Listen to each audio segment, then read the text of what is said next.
Hello नमस्कार मेरे प्यारे साथियों। आज के इस बहुत ही इम्पोर्टेंट सेशन में हम जानने वाले हैं क्लास 12th फिजिक्स और क्लास 12th फिजिक्स का चैप्टर 4।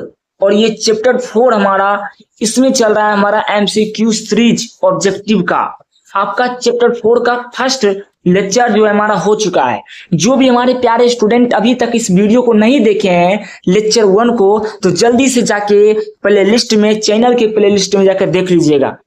बहुत ही इंपॉर्टेंट सेशन था वो भी हमारा। तो आज का ये सेशन भी हमारा क्या रहने वाला है, बहुत ही स्ट्रॉन्ग रहने वाला है और बहुत ही इंपॉर्टेंट रहने वाला है। क्या गुरुजी इससे क्वेश्चन आ सकता है? हाँ, 100% इससे ही क्वेश्चन आ सकता है, या तो इसी के बेस पर क्वेश्चन आएगा।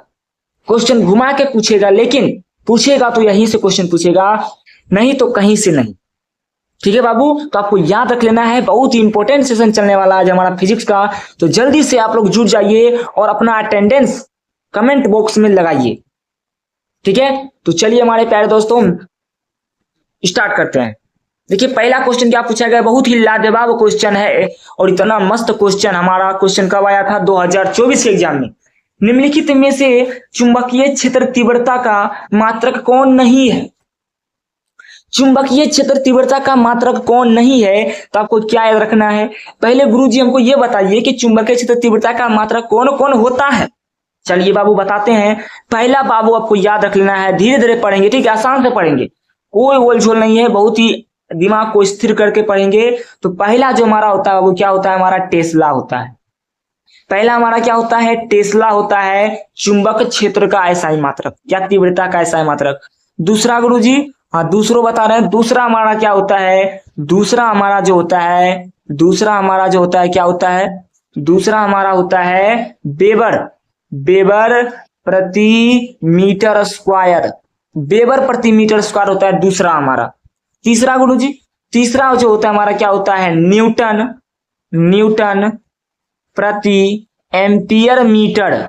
न्यूटन प्रति एम्पियर मीटर भी हमारा होता है इसका एसआई मात्रक। तो गुरुजी तीनों तो मिल गया है कि टेस्ला भी होता है, वेबर प्रति मीटर स्क्वायर भी होता है और न्यूटन प्रति एम्पियर मीटर भी होता है, लेकिन गुरुजी ई नहीं होता है। तो मतलब ये होगा आंसर, हाँ बिल्कुल ही 100% हमारा क्या होगा इसका आंसर? 100% हमारा क्या होगा? न्यूटन प्रति एम्पियर स्क्वायर। तो गुरुजी यही बता दीजिए ना कि किसका मात्रक है, कम से कम आ सकता है ना गुरुजी। क्या न्यूटन प्रति एम्पियर मीटर जो है, न्यूटन प्रति एम्पियर मीटर जो है, एम्पियर स्क्वायर जो है, वो किसका मात्रक है? तो बाबू आपको याद रख लेना है, ये जो हमारा मात्रक है ये हमारा न्यू नोट का मात्रक है। न्यू नोट का ऐसा मात्रक क्या होता है? तो न्यूटन प्रति एम्पियर स्क्वायर। न्यूटन प्रति एम्पियर स्क्वायर होता है, आपको याद रख लेना है, बहुत ही इंपॉर्टेंट क्वेश्चन था। चलिए प्यारे दोस्तों आपको हम दूसरा क्वेश्चन दिखाते हैं जो कि 2024 के एग्जाम में आया हुआ है। 2024 के एग्जाम में आया था गुरुजी। हाँ, चल कुंडली गैल्वेनोमीटर में प्राप्त धारा जो होती है आई समानुपाती होता है। चल कुंडली को हम क्या बोलते हैं? जो कि हमारा किसका प्रकार है? धारा मापी का प्रकार। आप लोग जानते ही होंगे, पढ़े भी होंगे थ्योरी में, ठीक है। तो चल कुंडली गैल्वेनोमीटर में प्राप्त धारा का मान समानुपाती होता है। किसके समानुपाती होता है? विक्षेप थीटा के समानुपाती होता है। तो बाबू आपको याद रख लेना इस क्वेश्चन को, बहुत ही एमवीवीआई क्वेश्चन है, 100% ये क्वेश्चन आने के चांस है। 2024 के एग्जाम में आया हुआ था, ठीक है। चलिए नेक्स्ट क्वेश्चन चलते हैं बाबू, क्या पूछा गया है? नेक्स्ट क्वेश्चन हमारा पूछा गया है कि समान दिशा में समान वेग से गतिमान इलेक्ट्रॉन किरण पुंज की प्रकृति क्या होती है? समान दिशा में समान वेग से गतिमान इलेक्ट्रॉन, समान दिशा में समान वेग से गतिमान इलेक्ट्रॉन का किरण पुंज की प्रकृति क्या होता है? तो बाबू आपको याद रख लेना है, बहुत ही एमवीवीआई क्वेश्चन है, अपसारी। क्या होगा इसका आंसर? इसका आंसर हमारा हो जाएगा अपसारी होता है। ठीक है बाबू, चलिए नेक्स्ट क्वेश्चन चलते हैं हम। नेक्स्ट क्वेश्चन, आपको वीडियो को लाइक कर देना है, अगर बाबू को पसंद आ रहा है तो चैनल को सब्सक्राइब भी कर सकते हैं और बेल आइकन तो दबाना नहीं भूलिएगा, ठीक है, क्योंकि बार बार इस यहाँ पे हमारा क्या होगा, लाइव क्लास आते ही रहेंगे, ठीक है। और जल्द ही आपके लिए कुछ सरप्राइज रखे हुए हैं आपके लिए, बस हमारे 12th वाले बच्चों के लिए जो फिजिक्स पढ़ते हैं उसी के लिए मात्र, ठीक है। धारावाही वृत्तीय कुंडली के केंद्र पर उत्पन्न चुंबकीय क्षेत्र का मान क्या होता है। धारावाही कुंडली के केंद्र पर पूछा गया है।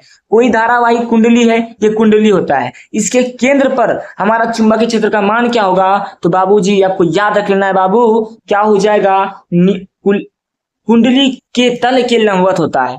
कुंडली के तल के लंबवत होता है, आपको इस क्वेश्चन को भी याद रख लेना है। नेक्स्ट क्वेश्चन चलते हैं, क्या पूछा गया है। नेक्स्ट क्वेश्चन पूछा गया है, वोल्ट मीटर मापता है। वोल्ट मीटर जो होता है किसको मापता है, ये आपको बताना है। वोल्ट मीटर जो किसको मापता है, तो आपको याद होगा ये हमारा विभवांतर को मापता है। किसको मापता है, विभवांतर को। प्रतिरोध जो होता है किसको मापता है, प्रतिरोध को मापने के लिए किसका यूज करते हैं, ओम का यूज करते हैं। धारा को मापने के लिए किसका यूज करते हैं दोनों, तो आपको याद रखना है मीटर का। एम्पियर, एम्पियर को मापा जाता है हमारा धारा से, ठीक है। इस क्वेश्चन को भी याद रखिएगा, बहुत ही इंपॉर्टेंट क्वेश्चन था, ठीक है। चलिए नेक्स्ट क्वेश्चन चलते बाबू, क्या पूछा गया है। पूछा गया है कि धारावाही कुंडली का विद्युत चुंबकीय आघूर्ण होता है।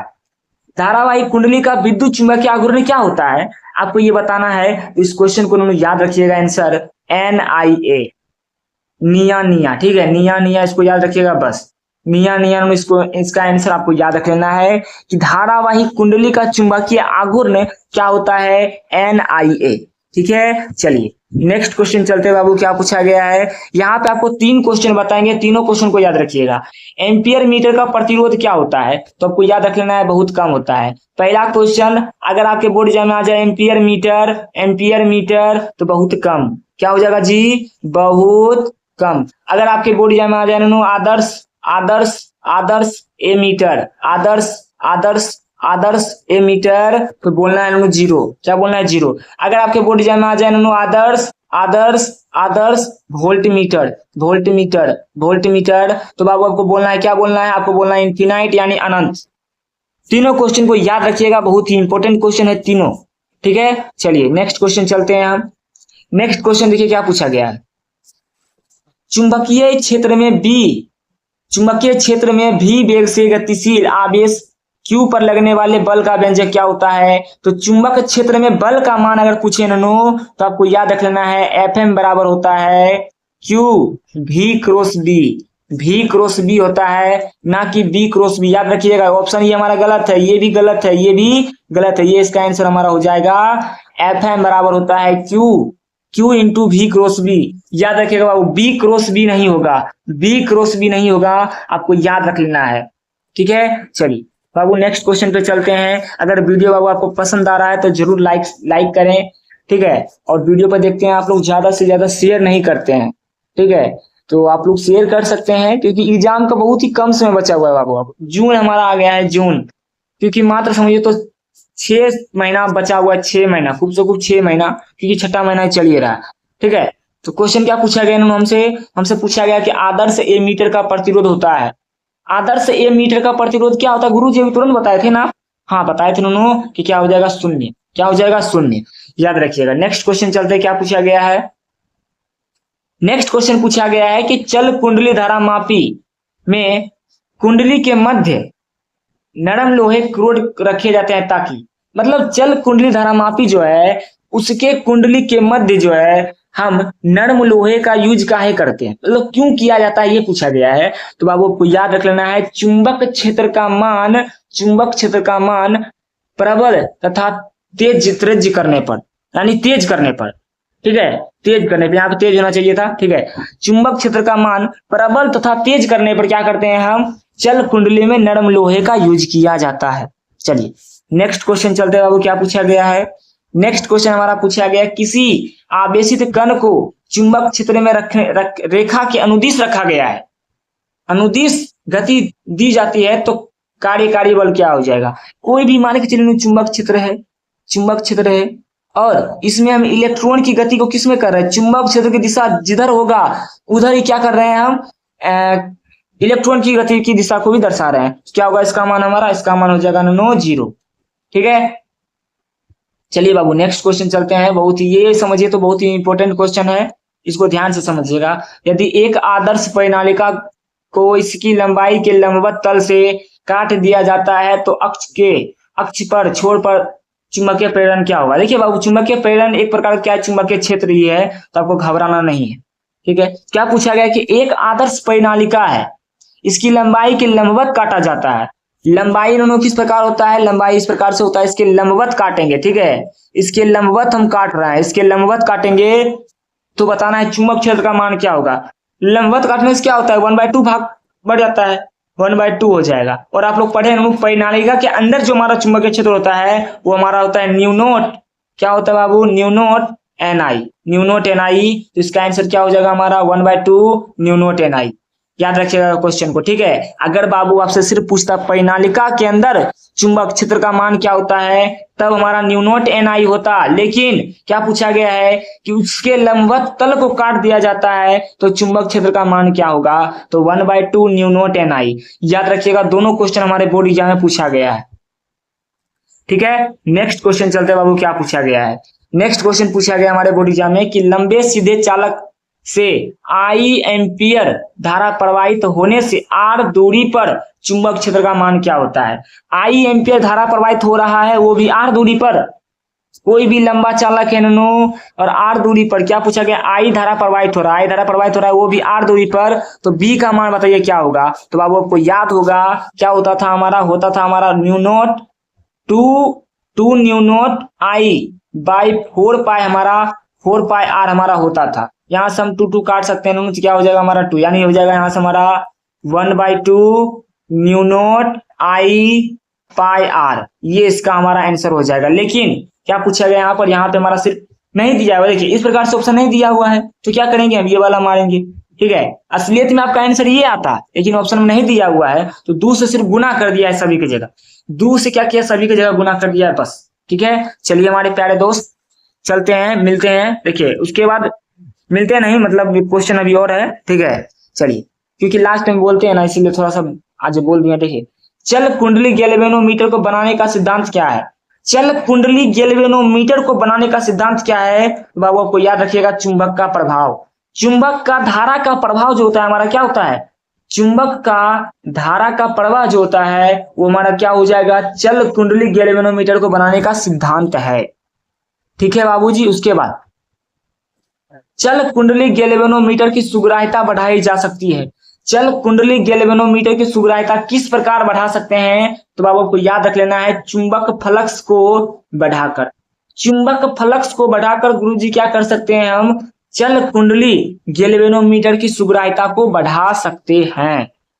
चलिए नेक्स्ट क्वेश्चन, यहां से देखिए बिल्कुल आसान क्वेश्चन आ सकता है। यहाँ से एक आदर्श आमीटर का प्रतिरोध क्या होता है, तो बाबू आपको बताया था 3 कंडीशन, आमीटर पूछेगा नो, आमीटर पूछेगा तो बहुत कम, बहुत कम, वही पूछेगा नो, आदर्श आमीटर पूछेगा, क्या बोले थे, आदर्श आमीटर, आमीटर नो पूछेगा क्या बोले थे 0, वही आदर्श वोल्ट मीटर नु पूछेगा, वोल्ट मीटर पूछेगा क्या बोले थे नो, अनंत। इस तीनों क्वेश्चन को याद रखिएगा, तीनों क्वेश्चन हमारे बोर्ड एग्जाम में आया हुआ है। इसका आंसर हमारा क्या हो जाएगा नो, इसका आंसर हमारा हो जाएगा 0, ठीक है। चलिए नेक्स्ट क्वेश्चन चलते हैं, देखिए वही क्वेश्चन आया हुआ है। नेक्स्ट क्वेश्चन क्या है बाबू हमारा, नेक्स्ट क्वेश्चन जो है हमारा क्या पूछा गया है, जो हमारा नेक्स्ट क्वेश्चन है, ये हमारा नेक्स्ट क्वेश्चन पूछा क्या गया है कि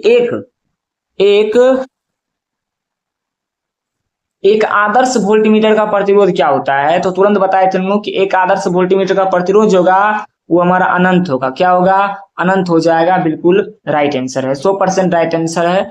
चलिए विद्युत धारा के चुंबकीय प्रभाव की खोज किसने किया था, विद्युत धारा के चुंबकीय प्रभाव की खोज किसने किया था गुरुजी, तो आपको याद होगा ओरेस्टेड साहब ने विद्युत धारा के चुंबकीय प्रभाव की खोज किया था, ठीक है, अपने प्रयोगों के द्वारा।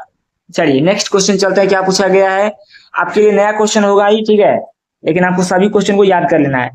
रिजु धारा की चुंबकीय बल रेखाएं होती है, रिजु धारा की चुंबकीय बल रेखाएं कैसी होती है आपको ये बताना है।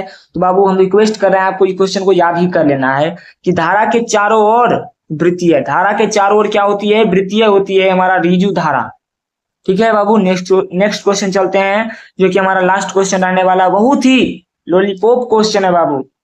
लॉलीपॉप क्वेश्चन है कि एक सीधे धारावाही तार के गिर्द मतलब नजदीक चुंबक क्षेत्र का रेखीय समाकलन होगा।